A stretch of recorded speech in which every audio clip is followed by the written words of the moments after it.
Machine learning and how it can help the little investor in a new legalized sports betting market. When I was in middle school, and I would remember my father coming home from work, and he worked at IBM at the time.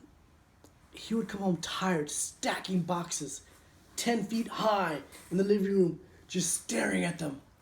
And he would mutter to himself, "Come on, computers, make me the money."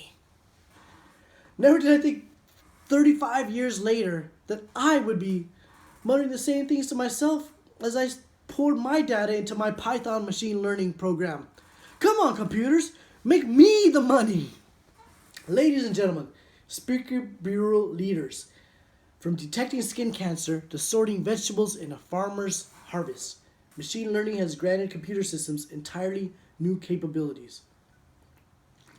My focus this evening is to share what is machine learning, how it functions, and the value of possibly using a Python machine learning program to earn positive return on investment in the new legalized sports betting market. Sports betting, it's legal now. Online sports betting has been illegal in the majority of the US states for a long time as a result of the Professional and Amateur Sports Protection Act, otherwise known as the dreaded PASPA. Then, May of 2018, the courts thwarted PASPA's control and ruled PASPA to be unconstitutional, and thus for it to be each individual state's choice whether or not to make online sports betting illegal or legal in their state. And California is currently being approved. So, you may ask, Sharif, why sports betting? Well, it's simple. With a little help, it can be beat. Previously, though, when you were a winning player in sports betting, the sportsbook would quickly identify you and lower your limits as not to take a beating from you, or simply just block your account altogether. So if you're a winning player and you're betting $1,000 or $500 a game, all of a sudden you're only allowed to bet $25 a game, if you were allowed to bet at all. Imagine that. If you were good at your job, and they came to you and said that you can only work 5 hours a week, because we gotta let all the morons who are not good at their job work 40, 50 hours, but you only work 5 hours a week and only get paid for 5 hours a week. So the good sports bettors left town. Now that there's going to be an oversight committee, that this is going to be legalized, like sportsmen cannot pull such shenanigans like this to their customers. What I'm trying to say here, that now this is going to be legal, consumers like you and I can potentially benefit from this, because the sportsbook now must be transaction orientated instead of opinionated. The revenues must be forced on focus of charging a transaction fee on each wager. In the betting world, they call this the juice. In a stock market world or a cryptocurrency trading world, this is simply called a transaction fee. This change is huge. I cannot reiterate this enough. This change is huge, that winning players can no longer be blocked. So, how to become a winning player? How to become a winning player in this $67 billion sports betting market? That's where machine learning comes in. What is machine learning? It's a study of algorithms and statistical models and computer systems that use progressively improve their performance on specific tasks like computational statistics, which focus on making predictions using computers. But for this purpose of this speech, I've shortened the definition of machine learning to just 5 words: using data to answer questions. Basically, there is a scientific, mathematical way of finding features that are strongly correlated. What does it consist of? Python machine learning programs will have select neural networks, perception algorithms, k-mean algorithms, clustering, but unless you come from a data science background, a lot of these terms are just going right over your head. let me tell you my experience before I started using a Python machine learning model. And mainly depended on short-term stats I could plug into my Excel model, like more sports bettors that we know. Using small sports amounts of data to make decisions. I would go to Vegas, see a show, eat a dinner with my girlfriend, and typically lose $200-300 a week. Not a week, but each trip to Vegas. Then as I started learning about Python, fooling around with Python, I downloaded the Python app to my phone just to learn simple coding. I learned how to first build a sports model. Then I started learning all the different functions of coding Python. This first began a journey of building a sports model that could help me win in sports betting, but it became a career path. Python is opening up dreams and goals for me that I never thought possible. Before I started using Python, I would typically lose $300 every time I went to Vegas, and I started using my model, and it had me being more careful, less reckless. I didn't bet as much, but I would notice when I'd go to Vegas these next trips, I would still spend money on shows and food, but I wouldn't lose $300. Maybe I'd win $20 or $30. Then next time I'd win $60 as I understood how to learn my variances and how machine learning gave me parity and leveling the fields like no models can do before. I use my Python model to give me data to answer my questions. We can utilize and understand your data set without having to be a data scientist. Rather than having to understand the raw mathematics of building a model, because the model has already been built for us, we can use these machine learning programs, particularly Python, and attack the sports betting market. But if the sports betting market is using machine learning programs and I'm using some sort of machine learning program too, how can I possibly win?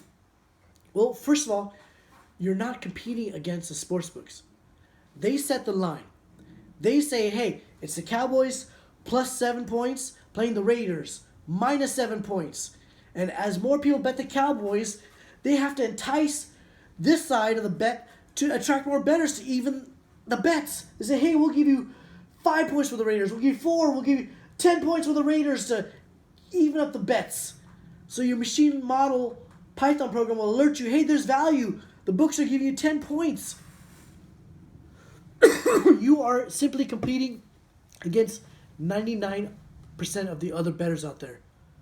Not the books. You're competing against 99% of the other bettors who are using some sort of SK linear model, who are not using this, who are not using a logistics regression like you will be. That's who you're going against. And you're not betting every single game in the market. There are hundreds of games every day. You'll be betting most 5 games a week if your variances are holding true. Using a machine learning program will help you become what they call a value bettor. Trying to find expected value. Trying to buy a dollar for 90 cents. For example, when you're investing in a stock, you're trying to figure out where the market may be mispriced. Using Python, we're trying to learn how to win in the current environment algorithmically. It can literally be that simple.